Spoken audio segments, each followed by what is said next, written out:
Hello everyone, good morning. कैसे हैं आप लोग? स्वागत है आपका खान ग्लोबल स्टडीज़ के ऑफिशियल ऐप पर। मैं आपका जीएस मेंटर ज्ञान प्रकाश झा आपके सामने हाजिर हूँ पॉलिटी की अगली क्लास लेकर। आपके सामने हाजिर हूँ पॉलिटी की अगली। और आज हम लोग दोस्तों इसमें देखने वाले हैं डीपीएसपी। डीपीएसपी के अंदर हम लोग डिफरेंट आर्टिकल्स, आर्टिकल 36, आर्टिकल 37, 38, 39, जो डिफरेंट डिफरेंट आर्टिकल्स हैं उसे हम लोग डिस्कस करने का प्रयास करेंगे। तो एक बार सभी बच्चे जुड़ जाएंगे and then we will start the session of today. फिर हम लोग आज के सेशन को स्टार्ट करते हैं। लास्ट क्लास में हम लोगों ने देखा था कि डीपीएसपी है क्या and what are the features of DPSP. DPSP के क्या क्या फीचर्स हैं मैंने आपको बताया था। डीपीएसपी एड्रेस किसको किए गए हैं? स्टेट को किए गए हैं। ये स्टेट के लिए कैसे इंस्ट्रक्शंस हैं? पॉजिटिव इंस्ट्रक्शंस हैं। डीपीएसपी जो है नॉन जस्टिसेबल है किसके द्वारा? By court of law. अब डीपीएसपी के प्रावधानों को लागू करने के लिए कोर्ट में नहीं जा सकते हैं क्योंकि इसके जो प्रोविजंस हैं वो न्यायालय के द्वारा प्रवर्तनीय नहीं है। डीपीएसपी क्या करते हैं? वो सामाजिक आर्थिक लोकतंत्र की स्थापना में सहायक होते हैं, यानी कि वो प्रमोट करते हैं, स्टैब्लिश करते हैं क्या? सोशियो इकोनॉमिक डेमोक्रेसी को स्टैब्लिश करते हैं। हालांकि फंडामेंटल राइट वो क्या करता है? पॉलिटिकल डेमोक्रेसी को स्टैब्लिश करता है। आपको ये भी बताया था कि जो डीपीएसपी है वो क्या करता है? वो कॉन्सेप्ट ऑफ वेलफेयर स्टेट को, यानी कि कल्याणकारी राज्य की अवधारणा को क्या करता है? बढ़ावा देता है। ठीक। देखिए, जो डीपीएसपी को जो हमारे कॉन्स्टिट्यूशनल एक्सपर्ट हैं, यानी कि संविधान के जो एक्सपर्ट लोग हैं, उन्होंने हमारे डीपीएसपी को 3 भागों में बांटा है। ये हमारा संविधान नहीं बांटता है। हमारे संविधान में नहीं कहा गया है कि ये जो डीपीएसपी है ये गांधीयन प्रिंसिपल पर आधारित है, ये जो डीपीएसपी है सोशलिस्ट प्रिंसिपल आधारित है, और ये जो डीपीएसपी है लिबरल और इंटेलेक्चुअल प्रिंसिपल पर आधारित है। ऐसा हमारा संविधान नहीं कहता, बल्कि जो हमारे पॉलिटिकल थिंकर्स हैं, हमारे जो कॉन्स्टिट्यूशनल एक्सपर्ट हैं, उन्होंने डीपीएसपी को अलग अलग सेगमेंट में बांट दिया है। तो दोस्तों डीपीएसपी को 3 उसमें बांटा गया है। सबसे पहला जो है दोस्तों सोशलिस्ट प्रिंसिपल पर आधारित जो डीपीएसपी है, सोशलिस्ट प्रिंसिपल पर आधारित यानी समाजवादी सिद्धांत पर आधारित जो डीपीएसपी है, यानी समाजवादी सिद्धांत यानी कि जो एक तरह से समाजवादी सोच को बढ़ावा देता है, समाजवादी सोच को, यानी कि सोशलिस्ट प्रिंसिपल को क्या करता है? बढ़ावा देता है। ऐसे डीपीएसपी कौन कौन से हैं? तो यू हैव टू रिमेंबर, यहां से आपसे सवाल बनते हैं। याद रखिएगा article 39A, 39, article 39A, then article 41, then article 42, then article 43, then article 43A and then article 47. These are the DPSP which promotes socialist theory, जो क्या करता है? सोशलिस्ट प्रिंसिपल को क्या करता है? प्रमोट करता है। सोशलिस्ट प्रिंसिपल को क्या करता है? बढ़ावा देता है। इस चीज को आप याद रखेंगे। इसके बाद हम लोग बात करेंगे दोस्तों, नेक्स्ट है गांधीयन सिद्धांत पर आधारित, गांधीवादी प्रिंसिपल पर आधारित कौन कौन से डीपीएसपी हैं? गांधीयन, जो कि गांधीयन सोच को, गांधीवादी सोच को क्या करता है? बढ़ावा देता है। जो गांधी जी की जो विचारधारा थी उसको क्या करता है? प्रमोट करता है। गांधीवादी सिद्धांत पर आधारित डीपीएसपी कौन सा है? ध्यान से समझिए, गांधीवादी सिद्धांत पर आधारित। इनका मानना था कि भारत कहां पर बसता है? गांवों में बसता है। Article 40 talks about organisation of village panchayat, ग्राम पंचायतों का संगठन। ये कैसे सोच को बढ़ावा देता है? ये गांधीवादी सोच को बढ़ावा देता है। ओके, यानी कि ये क्या है? ये गांधीयन प्रिंसिपल पर आधारित है। इसके बाद दोस्तों याद रखिएगा आर्टिकल 43, ये भी गांधीवादी सोच पर आधारित है। Article 43B promotion of cooperative societies, यानी कोऑपरेटिव सोसाइटीज का स्थापना, उसको क्या करना? बढ़ावा देना, सहकारी संगठनों का बढ़ावा देना। ये किस पर आधारित है? ये गांधीयन प्रिंसिपल पर आधारित है। इसके बाद दोस्तों याद रखिएगा आर्टिकल 46, आर्टिकल 47, आर्टिकल 48, ये सभी किस पर आधारित है? ये सभी गांधीवादी सोच पर आधारित है। आर्टिकल 46 ये क्या कहता है? ये कहता है एससी, एसटी और जो कमजोर वर्ग के लोग हैं उनके आर्थिक और शैक्षणिक हितों को बढ़ावा दिया जाए। Listen to me very careful. Article 46 क्या कहता है? एससी, एसटी और जो अन्य कमजोर वर्ग के लोग हैं उनके आर्थिक और शैक्षणिक हितों को बढ़ावा दिया जाए। और आपको पता है गांधी जिन्हें एससी, एसटी, इनके लिए क्या एक शब्द प्रयोग किया था? हरिजन, हरि का जन। और उसके लिए एक हरिजन सेवक संघ की भी स्थापना करती है। ये जो पिछड़े मतलब जो वर्ग के लोग थे, इनके कल्याण की बात करते थे हमेशा। कौन? गांधी जी। तो यानी कि आर्टिकल 47 किस पर आधारित है? गांधीवादी सोच पर आधारित है। आर्टिकल 47 जो बात करता है prohibition of liquor, intoxicating substances, drugs etcetera, शराब, नशीले पदार्थ, है ना, इनके प्रोहिबिशन की बात करता है कौन? आर्टिकल 47। और गांधी जी किसके? शराब के विरोधी थे, लीकर के क्या थे? विरोधी थे। ये भी गांधीवादी सोच को क्या करता है? प्रमोट करता है कौन? आर्टिकल 47। आर्टिकल 48 बात करता है एनिमल हस्बेंड्री, एनिमल हस्बेंड्री, और याद रखिएगा, हाँ ये दोनों में है, बिल्कुल नहीं हो सकता है दोनों में, बिल्कुल दोनों में है आर्टिकल 47। अभी हम देखेंगे कि कुछ आर्टिकल्स जो कि गांधीयन प्रिंसिपल में है तो वो आपके लिबरल एंड इंटेलेक्चुअल प्रिंसिपल में भी होंगे शिवम, है ना। बिल्कुल ये गांधीयन प्रिंसिपल की भी बात करता है और सोशलिस्ट प्रिंसिपल की भी बात करता है, क्योंकि ये कहता है इंप्रूव पब्लिक हेल्थ। आर्टिकल 47 में क्या है? इंप्रूव पब्लिक हेल्थ, यानी कि लोक स्वास्थ्य को क्या करेंगे आप? सुधारेंगे। तो यानी सोशलिस्ट प्रिंसिपल है। आपको मतलब जो कई महिलाओं को प्रसूति सहायता मिलती है, कई महिलाओं को मतलब कई लोगों को मुफ्त में इलाज मिलता है ना। आप देखते हैं जो उज्ज्वला योजना है, ये क्या करता है? पब्लिक हेल्थ को ही तो इंप्रूव कर रहा है उज्ज्वला योजना, जिसके तहत फ्री में एलपीजी सिलेंडर वगैरह दिया जाता है। ये क्या करता है? पब्लिक हेल्थ को ही तो इंप्रूव करता है। यानी कि ये क्या है? सोशलिस्ट प्रिंसिपल भी है और गांधीयन प्रिंसिपल भी है, क्योंकि इसी में बात करिए prohibit liquor, prohibit intoxicating substances, drugs. यानी कि ये गांधीवादी सोच के साथ साथ क्या करता है? आपका समाजवादी सोच को भी बढ़ावा देता है। इसलिए आर्टिकल 47 गांधीवादी में भी है और किसमें है? सामाजिक में भी है, समाजवादी में भी है। Is it clear Shivam? Next दोस्तों याद रखिएगा, इसके बाद आर्टिकल 48 ये कहता है एनिमल हस्बेंड्री और कृषि। कृषि और एनिमल हस्बेंड्री में क्या करना? पशुपालन को बढ़ा, मतलब पशुपालन और कृषि में वैज्ञानिक दृष्टिकोण को बढ़ावा देना। ये भी दोस्तों किस पर आधारित है? ये भी गांधीवादी सोच पर आधारित है। इस चीज को आप याद रखिए। पहले आप इतना लिखिए, फिर चलते हैं इसके आगे। अगला देखते हैं, लिबरल एंड इंटेलेक्चुअल प्रिंसिपल की बात करते हैं।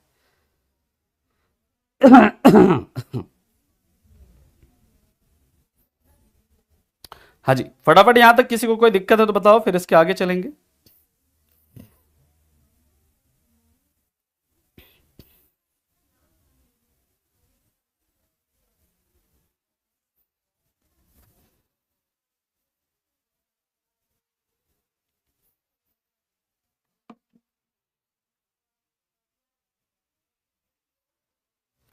चलें, अब चलते हैं इसके आगे, अगले पॉइंट पर चलते हैं। थर्ड है liberal and intellectual principle, liberal and intellectual principle, liberal and intellectual principle, liberal and intellectual principal,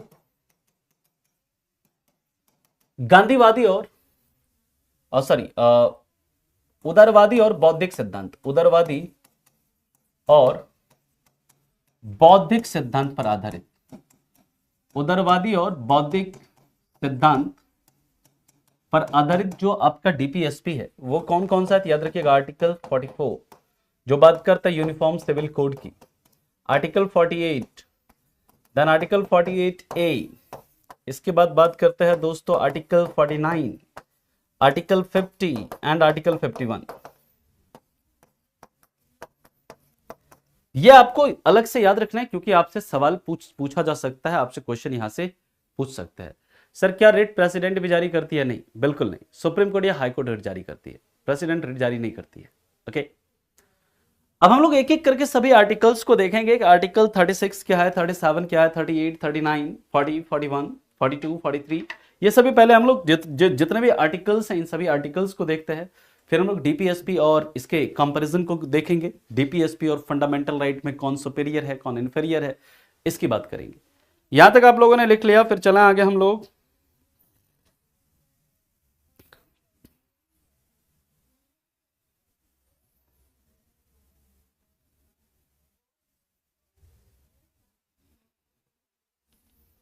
चलिए, अब हम लोग बात करते हैं, ये लास्ट में आर्टिकल 51 है, आर्टिकल 51 है, आर्टिकल 51 है लास्ट में, है ना। चलें आगे। चलिए, नेक्स्ट है, इसके बाद की बात करते हैं दोस्तों, तो याद रखिएगा अलग अलग पॉलिटिकल थिंकर ने हमारे डीपीएसपी के बारे में अलग अलग बात कही है। अलग अलग पॉलिटिकल थिंकर ने डीपीएसपी के बारे में अलग अलग बातें कही। दोस्तों सबसे पहले याद रखिएगा कि बी आर अंबेडकर ने क्या कहा हमारे डीपीएसपी के बारे में। इन्होंने कहा कि डीपीएसपी और नोबल फीचर्स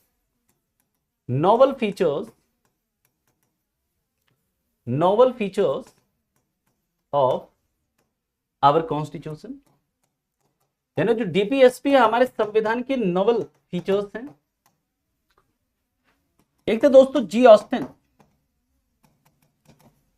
जी ऑस्टिन ने क्या कहा कि डीपीएसपी और conscience of Indian constitution, G Austin ने कहा कि डीपीएसपी भारतीय संविधान की अंतरात्मा है। डीपीएसपी क्या है? भारतीय संविधान की अंतरात्मा है। और याद रखिएगा एक थे एलएम सिंघवी ने क्या कहा कि DPSP are life giving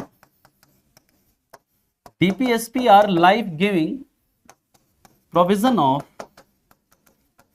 Indian constitution. ऐसे आपसे सवाल पूछा जा सकता है, DPSP are life giving provision of Indian constitution, यानी कि डीपीएसपी हमारे संविधान का जीवन देय, हमारे संविधान का जीवन देय प्रावधान है, यानी कि जो जीवन देता है किसी को, जीवन देय प्रावधान है। आपसे ऐसे सवाल यहां से बन सकता है, किस पॉलिटिकल थिंकर ने डीपीएसपी के बारे में यह कहा कि DPSP are life giving provisions of our constitution, या फिर किस पॉलिटिकल थिंकर ने यह कहा कि DPSP are conscience of our constitution. इस तरह के सवाल आपसे यहां से बन सकते हैं, तो इसके बारे में आप लोग लिखेंगे। फिर चलते हैं हम लोग इसके आगे, एक एक करके डिफरेंट आर्टिकल्स की बात करते हैं।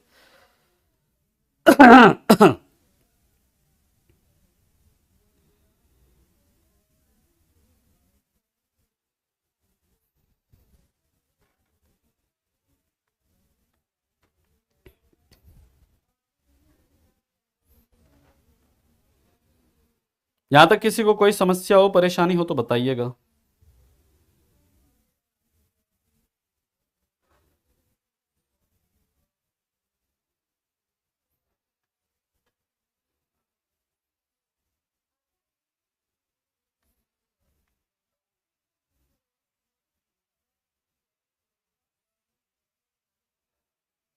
चलें आगे।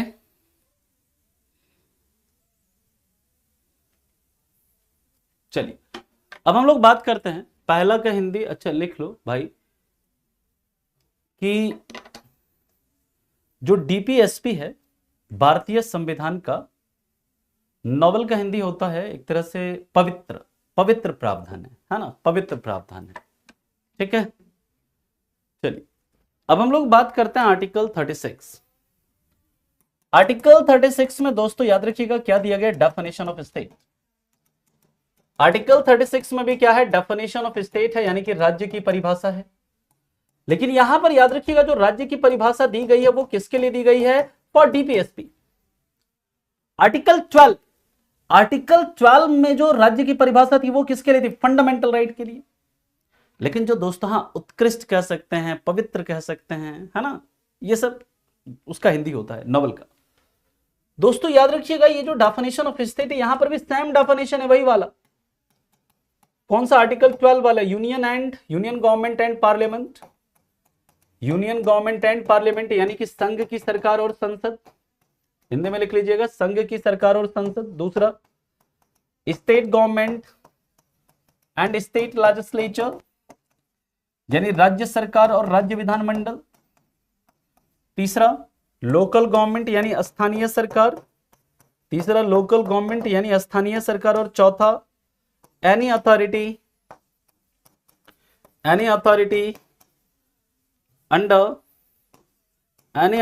अंडर गवर्नमेंट ऑफ इंडिया, यानी भारत सरकार के अधीन कोई प्राधिकारी।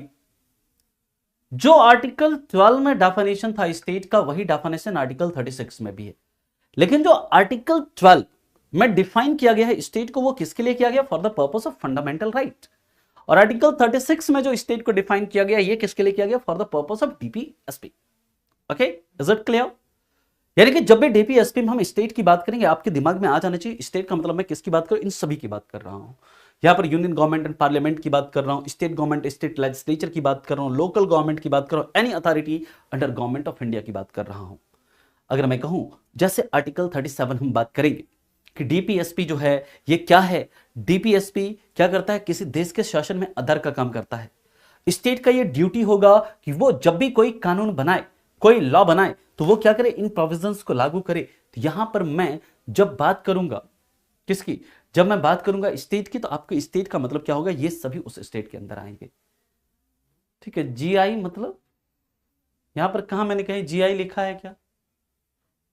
किस जीआई की बात करो तुम? अगर जीआई ज्योग्राफिकल इंडिकेशन वाले जीआई की बात करो तो वो अलग, हाँ, ज्योग्राफिकल इंडिकेशन होता है वो। आप किस जीआई की बात कर रहे हैं? चलिए, यहां तक किसी को कोई दिक्कत, कोई परेशानी? अच्छा, ये इस जीआई की बात कर रहे, मैंने जीओआई लिखा है, ये है ना, गवर्नमेंट ऑफ इंडिया, है ना। मैं भी सोचू कहां। ठीक है, government of India, GOI, government of India short form में लिखा है मैंने। ठीक है, चलो आगे चला, हम लोग यहां तक लिख लिया सभी ने।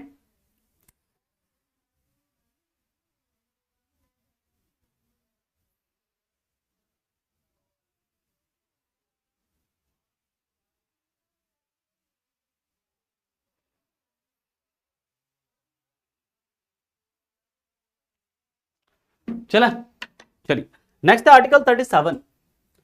आर्टिकल 37 क्या कहता है समझिएगा। आर्टिकल 37 कहता है DPSP are fundamental, DPSP are fundamental in governance, fundamental in governance of country. यानी कि डीपीएसपी देश के शासन में, डीपीएसपी देश के शासन में आधार का काम करते हैं। यह सवाल आपसे कई बार पूछा जाता है कि which part of our constitution is fundamental in governance of country. Which part of our constitution is fundamental in governance of country, यानी कि कौन सा भाग हमारे देश के शासन में आधार का काम करता है। कौन सा भाग है? भाग 4, जिसमें डीपीएसपी है। आपसे ऐसे पूछेंगे इनमें से कौन देश के शासन में आधार का कार्य करता है? फंडामेंटल राइट, डीपीएसपी, और भी अलग अलग आपके प्रोविजंस होंगे। कौन होगा? डीपीएसपी, जो कि देश के शासन में क्या करेंगे? आधार का काम करेंगे। और तीसरा आपसे पूछा जाता है which article of our constitution says DPSP are fundamental in governance of country.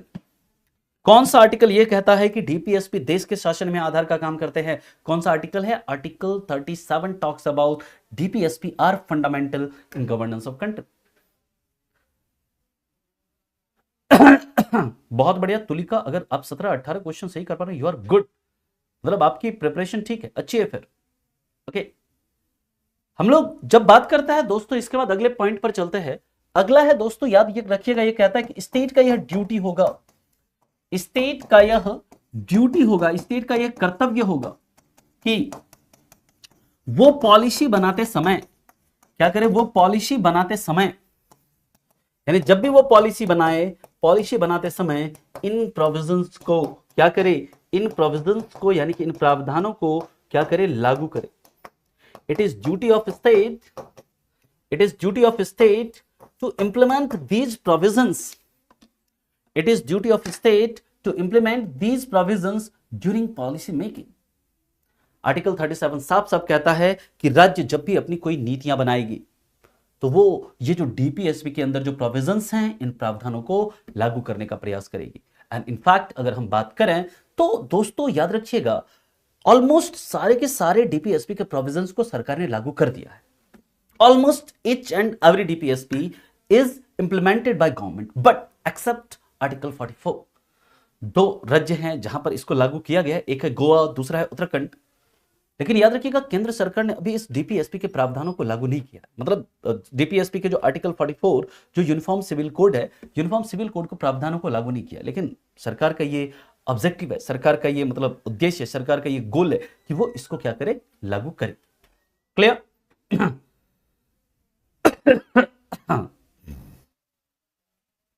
Clear है यहां तक? किसी को कोई दिक्कत, कोई परेशानी? सर ये वनली स्टेट के लिए है। सेंटर स्टेट का मतलब सियाराम आप कहां हैं? आपको मैंने क्या बताया? स्टेट का मतलब इन सभी की बात हो रही है, ये सभी हैं स्टेट। क्लियर है सियाराम बाबू? स्टेट की मैं बात कर रहा हूं, इसका मतलब केंद्र सरकार, संसद, राज्य सरकार, राज्य विधानमंडल, स्थानीय सरकार, यानी कि यहां पर स्टेट की अगर मैं बात कर रहा हूं तो जो ग्राम पंचायत है वो भी है इसके अंदर, नगर पालिका है वो भी है इसके अंदर। क्लियर? यानी कि अगर ग्राम पंचायत भी अगर कोई मान लीजिए कानून, कोई पॉलिसी बनाती है, कोई योजना बनाती है, तो इन पंचायत को भी यह ध्यान रखना है कि इन प्रावधानों को क्या करें, हम लागू करें। क्लियर? आगे चला हम लोग। चलिए नेक्स्ट पॉइंट की बात करते हैं दोस्तों। इसके बाद आर्टिकल 37 हमारा हो गया। इसके बाद हम लोग बात करते हैं आर्टिकल 38। यहां तक किसी को कोई दिक्कत है, कोई परेशानी है तो बताइए। बिल्कुल, रेलवे भी खुद में एक स्टेट है क्योंकि वो गवर्नमेंट ऑफ इंडिया के अंदर एक प्राधिकारी है।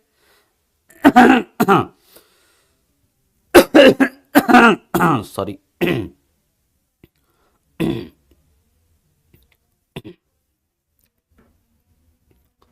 चलिए नेक्स्ट हम लोग बात करते हैं। आर्टिकल 38 कहता है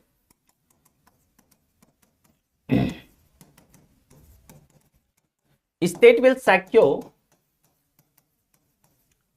social order for welfare of people. अब देखिए आपसे यहां से कैसे कैसे सवाल बन सकते हैं हम लोग डिस्कस करेंगे अभी। सॉरी, ये कहता है राज्य सामाजिक, राज्य लोगों के कल्याण के लिए, लोगों के कल्याण के लिए सामाजिक व्यवस्था को, सामाजिक व्यवस्था को सुरक्षित रखेगी।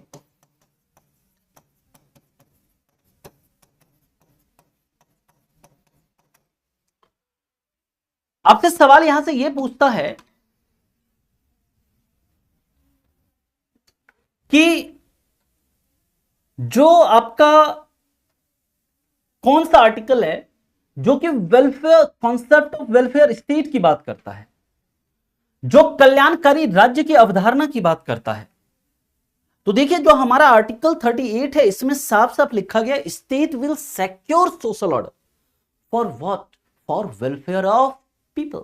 लोगों के कल्याण के लिए क्या करेगी, राज्य सामाजिक व्यवस्था को बरकरार रखेगी। यानी सबसे पहली बात कि कौन सा आर्टिकल यह कहता है कि डीपीएसपी जो है वो क्या करेगा, वो वेलफेयर ऑफ पीपल को प्रमोट करेगा। कौन सा आर्टिकल है, आर्टिकल 38। अगर आपसे पूछा जाए एग्जाम में कि which article says about DPSP, DPSP promotes welfare of, concept of welfare state, ये डीपीएसपी जो लोगों के कल्याणकारी, लोगों के कल्याण को बढ़ावा देता है, कौन सा आर्टिकल है, आर्टिकल 38 है। लेकिन सवाल उठता है हाउ, कैसे? तो आर्टिकल 38 कहता है कि ये लोगों के कल्याण को बढ़ावा देगी। कैसे? तो याद रखिएगा सामाजिक, राजनीतिक, सामाजिक, राजनीतिक तथा आर्थिक असमानता को दूर कर, तथा आर्थिक असमानता को दूर कर।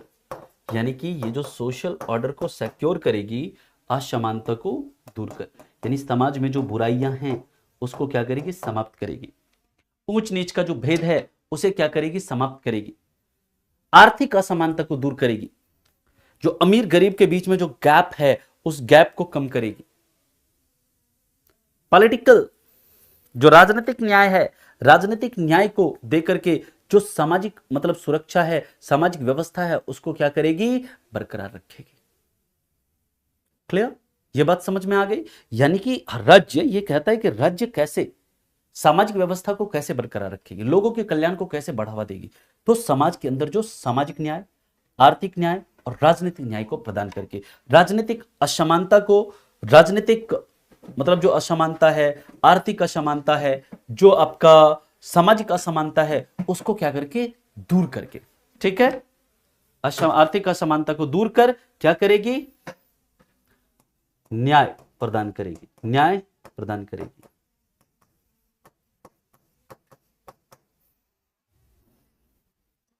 क्लियर है यहां तक? ये बात समझ में आ गई सभी को?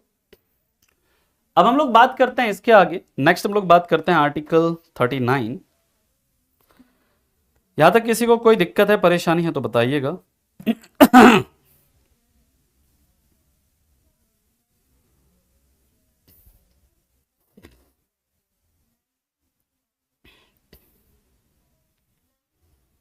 चलें आगे चलें।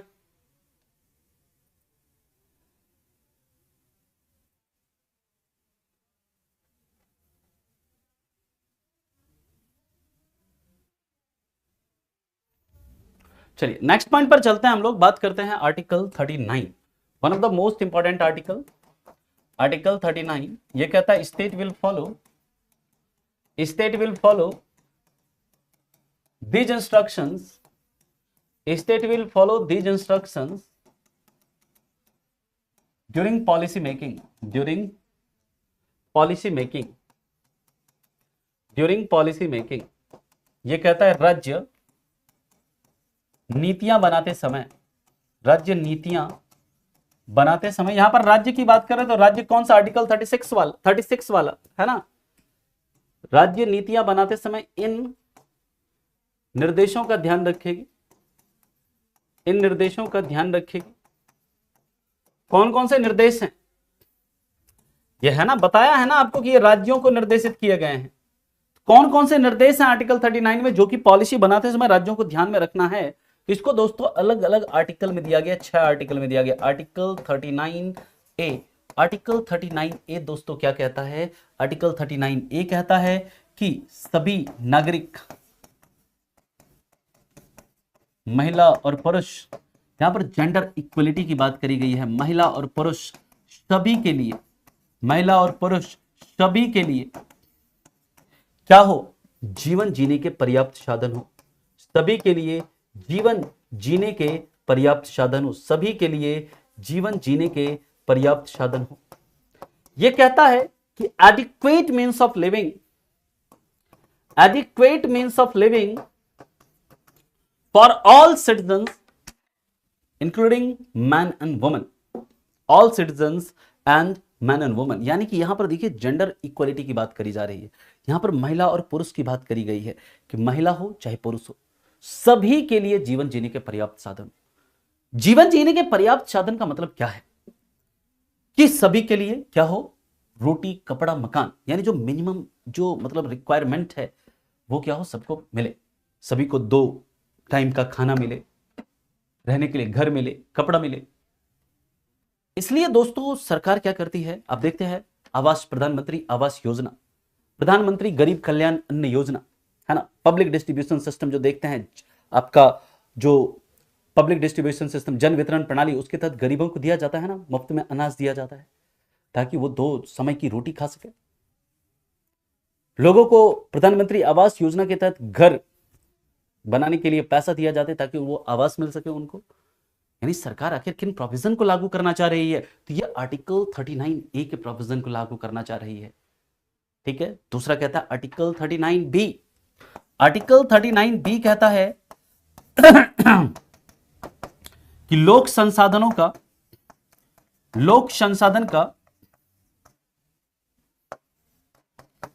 समान हित में प्रयोग हो, समान हित में प्रयोग हो। जो लोक संसाधन हैं, जो पब्लिक गुड्स हैं, हवा पानी जमीन पत्थर,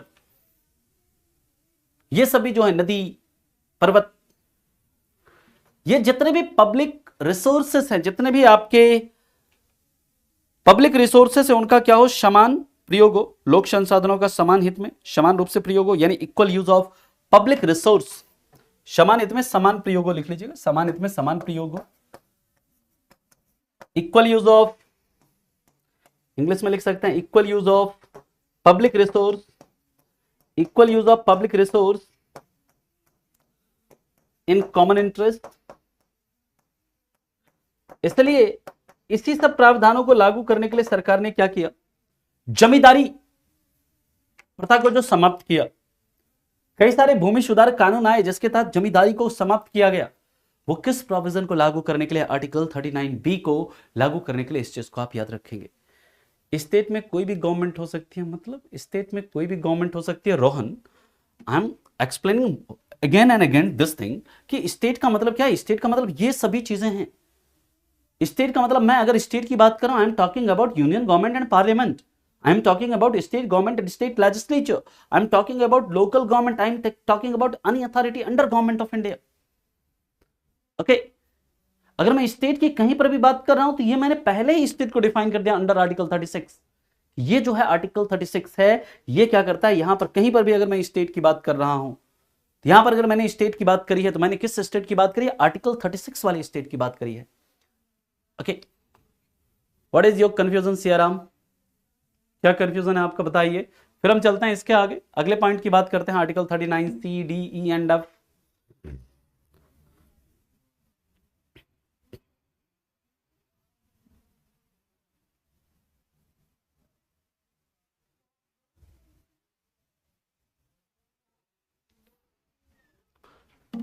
क्या डाउट है किसी को तो पूछो, फिर हम चलेंगे, नहीं तो इसके आगे। जी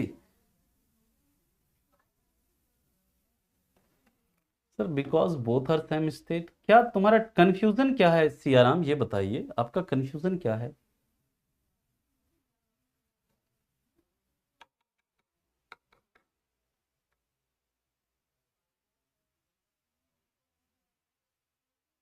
क्लियर हुआ। चलिए, नेक्स्ट है आर्टिकल 39C। आर्टिकल 39C कहता है कि राज्य ऐसा करे, ऐसे पॉलिसी बनाए कि prevention of concentration of wealth हो, prevention of concentration of wealth हो, prevention of concentration of wealth हो, prevention of concentration of wealth हो, यानी कि संपत्ति का केंद्रीकरण ना हो, संपत्ति का केंद्रीकरण ना हो। इसके बाद दोस्तों आर्टिकल 39D ये कहता है equal pay for equal work, equal pay for equal work for both man and woman, for both man and woman. यानी ये कहता है महिला और पुरुष, महिला और पुरुष दोनों के लिए समान कार्य के लिए समान वेतन हो, समान कार्य के लिए समान वेतन हो। यानी मान लीजिए आप अगर लगते हैं, आप लेफ्टिनेंट लगते हैं, है ना, आपके साथ कोई लड़की भी लेफ्टिनेंट लगती है। राज्य ऐसा नहीं है कि आपको ज्यादा वेतन देगी लड़की को कम, नहीं, लड़की को ज्यादा लड़के को कम नहीं, दोनों को समान कार्य के लिए क्या हो, समान वेतन मिले, ऐसा राज्य क्या करेगी, प्रावधान करेगी। और इसीलिए दोस्तों इक्वल रीन्यूमरेशन एक्ट सरकार ने पारित किया है, समान पारिश्रमिक अधिनियम, चाहे महिला और पुरुष है, दोनों के लिए अगर समान कार्य है तो समान वेतन दिया जाए। क्लियर। आर्टिकल 39 कैपिटल है, वो हम बाद में बात करेंगे, रिस्क एसजी। अभी हम बात करें आर्टिकल 39 के अंदर जो डिफरेंट क्लॉजेस हैं उसकी बात कर रहे हैं। इसके बाद दोस्तों आता है आर्टिकल 39E। आर्टिकल 39E क्या कहता है, प्रमोट हेल्थ ऑफ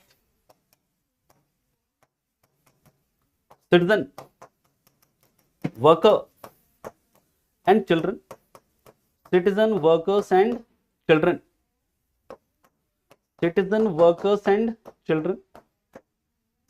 यानी क्या कहता है, नागरिक, श्रमिक, नागरिक, श्रमिक, तथा बच्चों के स्वास्थ्य को बढ़ावा मिले, बच्चों के स्वास्थ्य को बढ़ावा मिले।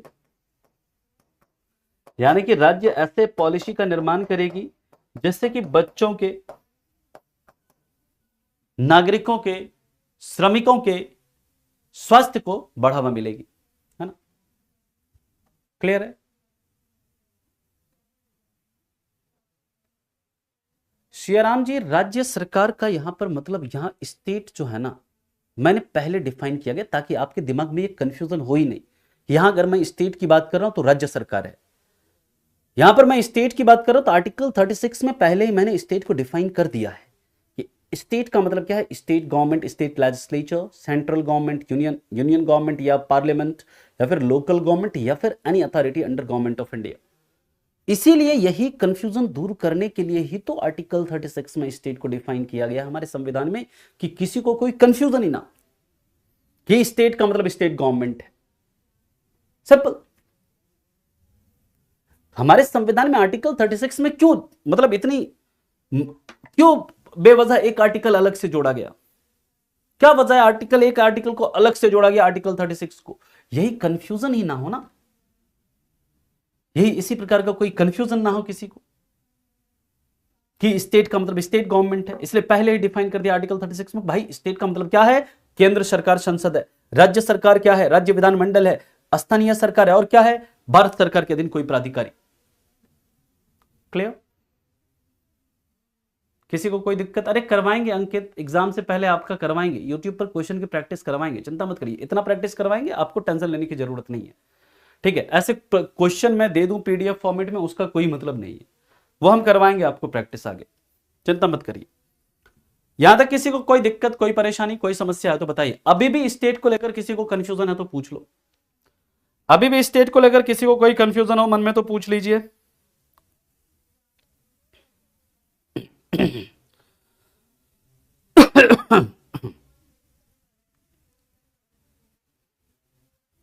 चलिए, इसके बाद दोस्तों हम लोग बात करते हैं आर्टिकल 39F। आर्टिकल 39F कहता है क्या करे? राज्य ऐसे पॉलिसी बनाए जिससे कि बचपन को बढ़ावा मिले, प्रमोट चाइल्डहुड, चाइल्डहुड यानी कि बचपन को क्या मिले? बढ़ावा मिले।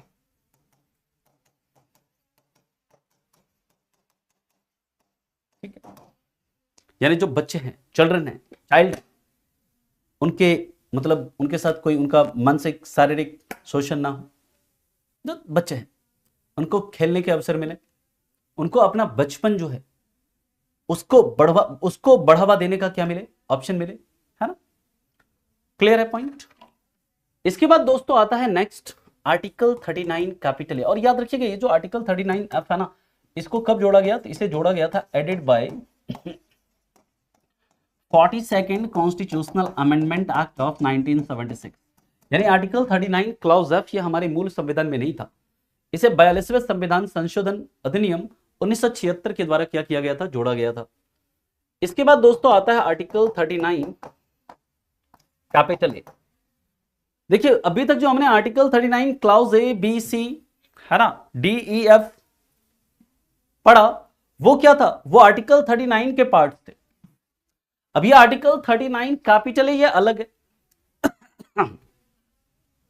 ये कहता है free state should provide free legal aid to poor, free legal aid to poor to secure equal justice।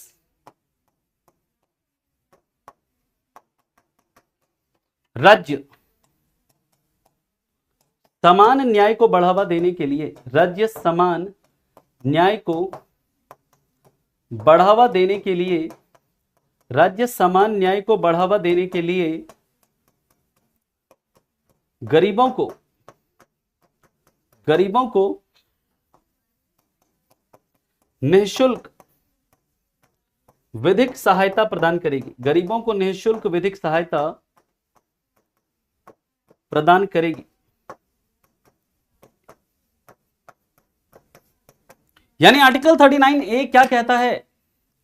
कहता है जो पुअर्स हैं, जो गरीब हैं,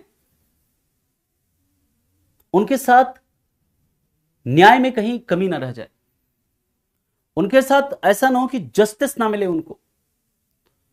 इसके लिए क्या करिए, जो गरीब लोग हैं उनको क्या करना है आपने, निःशुल्क यानी कि फ्री में क्या करना है, विधिक सहायता प्रदान करना है, लीगल हेल्प प्रोवाइड करना है। और इसलिए दोस्तों गवर्नमेंट लॉयर्स होते हैं, गवर्नमेंट एडवोकेट्स होते हैं, जो क्या करते हैं इन गरीबों के पक्ष में क्या करते हैं, इन गरीब जिनको जो वकील नहीं कर पाते हैं वो क्या करते हैं, उनके तरफ से कौन लॉयर होते हैं, गवर्नमेंट क्या करते हैं, उनका पक्ष रखते हैं। इनको अगर कोई विधिक सहायता चाहिए होती है तो उसके लिए क्या होता है, उसके लिए कई सारे ऐसे काउंसिल होते हैं जहां पर क्या होता है, इनको विधिक सहायता, इनको फ्री में लीगल हेल्प मिलता है। ओके, तो याद रखिएगा दोस्तों, इसको कब जोड़ा गया था? इसको जोड़ा गया था, ये जो 39 कैपिटल ए है, इसको भी जोड़ा गया था added by 42nd constitutional amendment act of 1976। इसको भी 42वें संविधान संशोधन अधिनियम 1976 के द्वारा जोड़ा गया था। इस चीज को आप याद रखेंगे। क्या पूछना चाह रहे हैं श्रेया आप? लॉ का मतलब मैं समझ नहीं पा रहा हूं, आप क्या पूछना क्या चाह रही हो?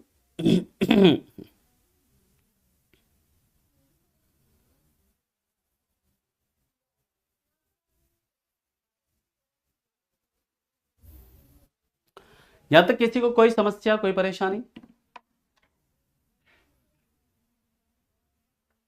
9 अप्रैल को लॉ से रिलेटेड कुछ होता है क्या? 9 अप्रैल को तो ऐसा कुछ नहीं होता।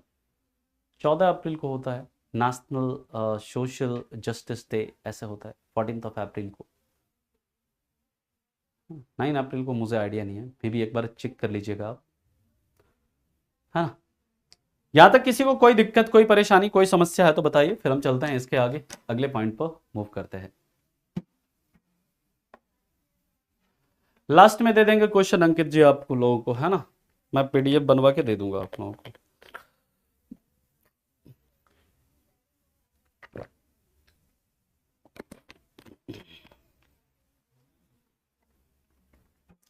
हाँ जी, ये फंडामेंटल राइट नहीं है करण वर्मा जी।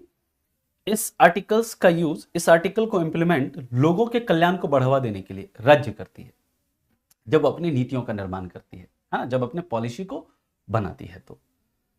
नहीं, मैंने कब बोला है कि फरवरी में सिलेबस कंप्लीट होगा आपका? मैंने हमेशा शुरू से बोला है मार्च में आपका सिलेबस कंप्लीट होगा।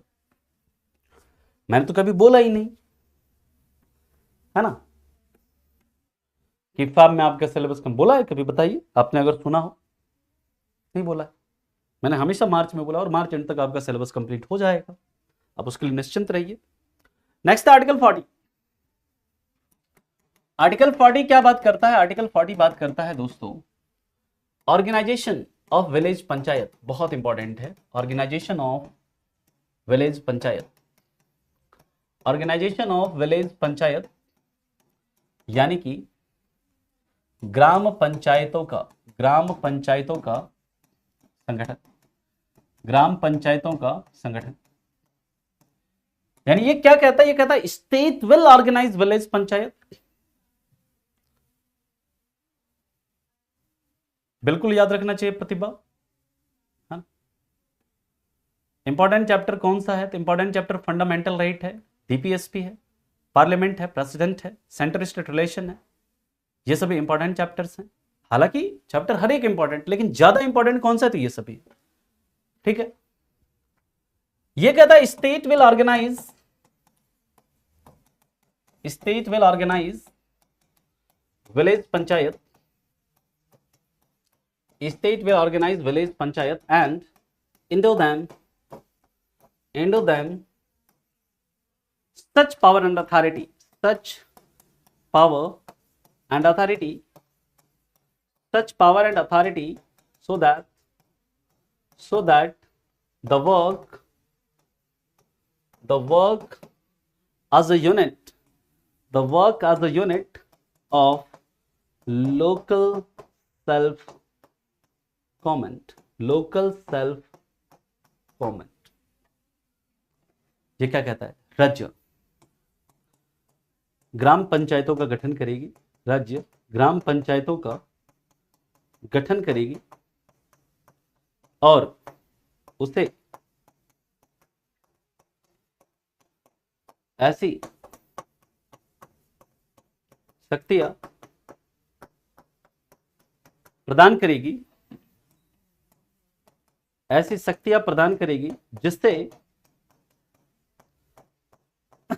वो स्थानीय स्वशासन की इकाई के रूप में, जैसे वो स्थानीय स्वशासन की इकाई के रूप में कार्य कर सके, स्थानीय स्वशासन की इकाई के रूप में कार्य कर सके। यानी ये क्या कहता है? ये कहता है कि स्टेट क्या करेगी, विलेज पंचायत को ऑर्गेनाइज करेगी, और सिर्फ ऑर्गेनाइज नहीं करेगी, ऑर्गेनाइज करने के साथ साथ उसे कुछ शक्तियां भी देगी, उसको कुछ पावर्स भी प्रदान करेगी, ताकि वो क्या करे, ताकि वो अपने जो स्थानीय स्वशासन है, स्थानीय स्वशासन के यूनिट के रूप में क्या कर सके, काम कर सके। ये कहता है state will organise village panchayat and into them such power and authority so that the work as a unit of local self government. दोस्तों याद रखिएगा, इस आर्टिकल 40 को यानी कि विलेज पंचायत को सबसे पहले जो लागू किया, यह किसने लागू किया? याद रखिएगा, आर्टिकल 40 को लागू करने के लिए सबसे पहले पंचायती राज की शुरुआत होती है। कहां पर? सबसे पहले जो पंचायती राज को शुरुआत किया गया, पंचायती राज की जो शुरुआत होती है वो किधर होती है? This Panchayati Raj was started in Nagaur Rajasthan. यानी कि सबसे पहले इसे कहां पर? नागौर डिस्ट्रिक्ट में, कहां पर? राजस्थान में लागू किया गया। कब किया गया? तो याद रखिएगा ऑन 2 अक्टूबर 1959। 2 अक्टूबर 1959 को सबसे पहले पंचायती राज को लागू करने वाला जो राज्य था वो था राजस्थान। कब किया था? राजस्थान ने 2 अक्टूबर 1959 को, कहां पर? नागौर डिस्ट्रिक्ट में। और दूसरा राज्य, इसके बाद जो दूसरा राज्य जिसने की पंचायती राज को लागू किया वो कौन था? वो था दोस्तों आंध्र प्रदेश। और अभी जो आप पंचायती राज देखते हो अलग अलग आपके राज्यों में, जो ग्राम पंचायत हैं, पंचायत समिति है, जिला परिषद है, ये सभी किसके लिए है? किस प्रोविजन को लागू करके बनाया गया? आर्टिकल 40 को। दोस्तों पंचायती राज को जो संवैधानिक दर्जा दिया गया, पंचायतों की गठन की बात आर्टिकल 40 में करी गई है, लेकिन जो पंचायती राज को सबसे पहले संवैधानिक दर्जा दिया गया वो दिया गया 73वें संविधान संशोधन अधिनियम के द्वारा। कब? 1992 में। जिसे लागू कब किया गया? ऑन 24 अप्रैल 1993 को। और यही कारण है ना, हर वर्ष 24 अप्रैल को हम लोग क्या मनाते हैं? राष्ट्रीय पंचायती राज दिवस मनाते हैं। पंचायतों के लिए आर्टिकल 243 से लेकर आर्टिकल 243 ओ तक जोड़ा गया। आर्टिकल, इसके बाद शेड्यूल 11 जोड़े गए, और शेड्यूल 11 के तहत पंचायतों के लिए कितने कार्य उसमें निर्धारित किए गए? 29 कार्य निर्धारित किए गए। पंचायतों के ये 29 कार्य हो सकते हैं। क्लियर? ये बात समझ में आ गई? चलिए अब इसके बाद की बात करते हैं दोस्तों, हम लोग बात करेंगे आर्टिकल 41। ठीक है, यहां तक किसी को कोई दिक्कत, कोई परेशानी? Not by Rajiv Gandhi, by PV Narasimha Rao, है ना, सियाराम, नॉट बाय राजीव गांधी।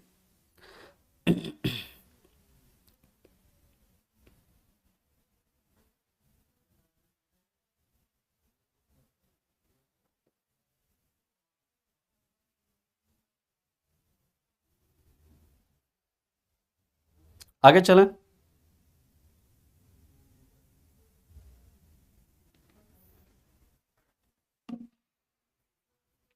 24 अप्रैल, है ना, 24 अप्रैल। आगे चलें, किसी को यहां तक कोई दिक्कत, कोई परेशानी? कल तक मेरा आई थिंक डीपीएसपी से रिलेटेड जो आर्टिकल्स हैं ये हमारे फिनिश हो जाएंगे, परसों हमारे डीपीएसपी फिनिश हो जाएगा। फिर हम लोग फंडामेंटल ड्यूटीज देखेंगे, फिर हम लोग यूनियन एग्जीक्यूटिव यानी कि प्रेसिडेंट को स्टार्ट करेंगे। यहां तक किसी को कोई दिक्कत है, परेशानी है तो बताइए। इसके बाद दोस्तों हम लोग बात करते हैं आर्टिकल 41। आर्टिकल 41 क्या कहता है?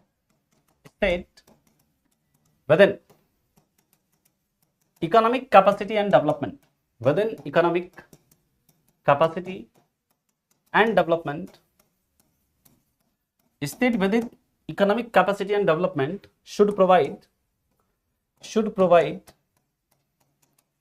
right to work, education and public assistance in public assistance in case of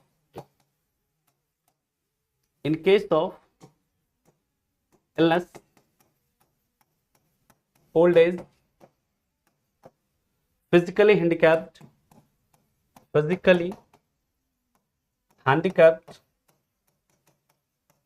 and unemployment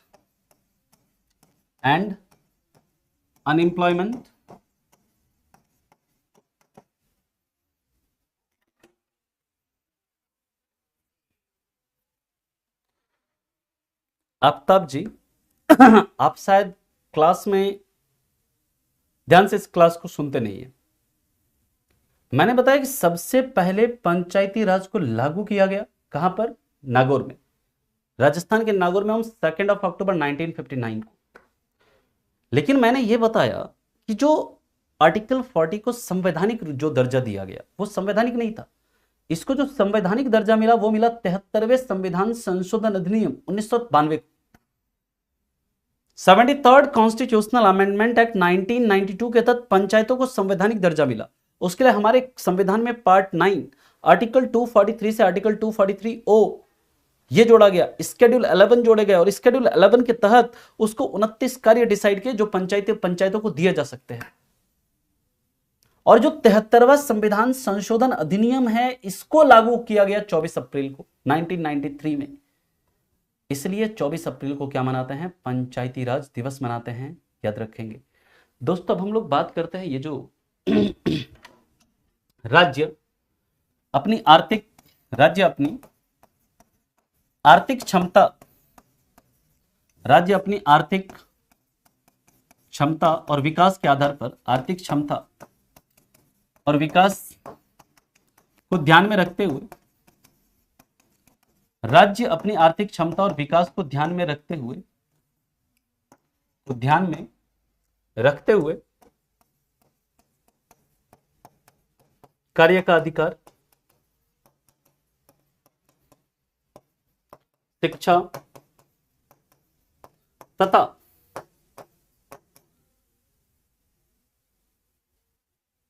बीमारी, बुढ़ापा, दिव्यांगता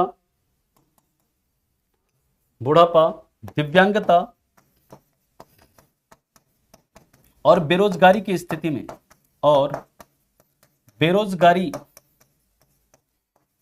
में लोक सहायता प्रदान करेगी। कई राज्य बेरोजगारी भत्ता देता है ना जी, जैसे राजस्थान है ना। जैसे इसका सबसे अच्छा एग्जाम्पल है एमजी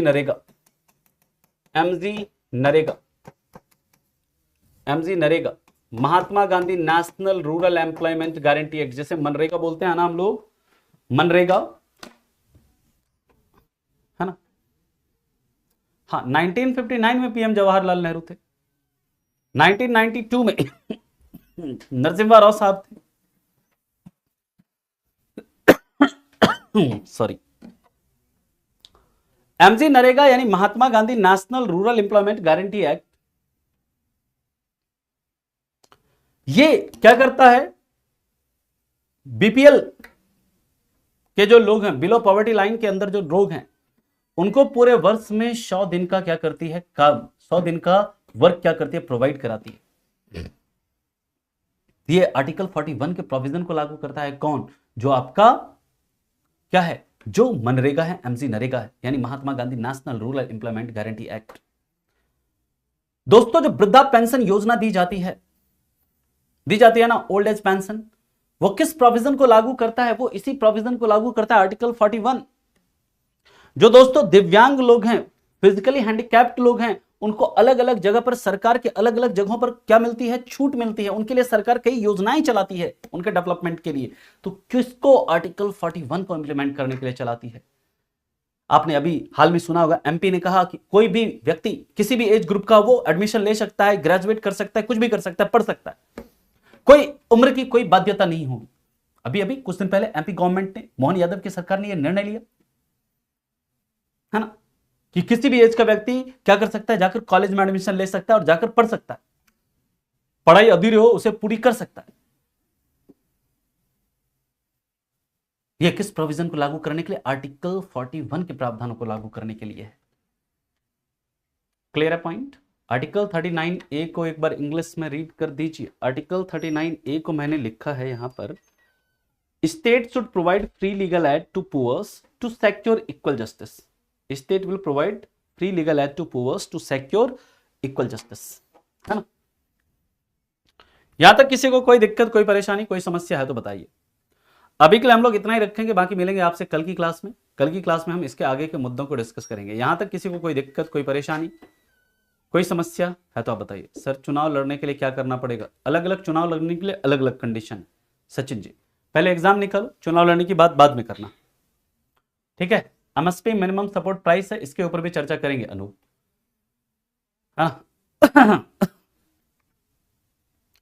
चलिए यहां तक किसी को कोई दिक्कत, कोई परेशानी, कोई समस्या? केंद्रीयकरण, क्या केंद्रीयकरण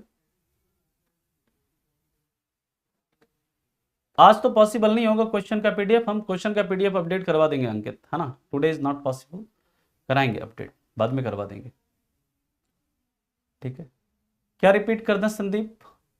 किसको किस चीज को रिपीट करना है ये बताइए। आर्टिकल 41 ये कहता है कि राइट टू वर्क, कार्य का अधिकार, शिक्षा और बीमारी के केस में, बुढ़ापा के केस में, बेरोजगारी के केस में, दिव्यांगता के केस में क्या करेंगे? लोक सहायता प्रदान करेंगे, ठीक है? क्लियर है यहां तक? किसमें चंद्रेश जी, किसमें पढ़ाया था आपको? हाँ, डीपीएसपी को एक चेक के समान कहा था कि ये एक ऐसा चेक है जो कि बैंक की इच्छा पर भुगतान होगा, है ना? ये एक ऐसा चेक है जो बैंक की इच्छा के ऊपर भुगतान होगा, यानी कि बैंक के पास पैसा होगा तो वो चेक को क्या करेगा? क्लियर करेगा। यानी कि स्टेट के पास अगर कैपेसिटी होगी तो वो इसे लागू करेगा, और कैपेसिटी नहीं होगी तो लागू नहीं करेगा। क्लियर?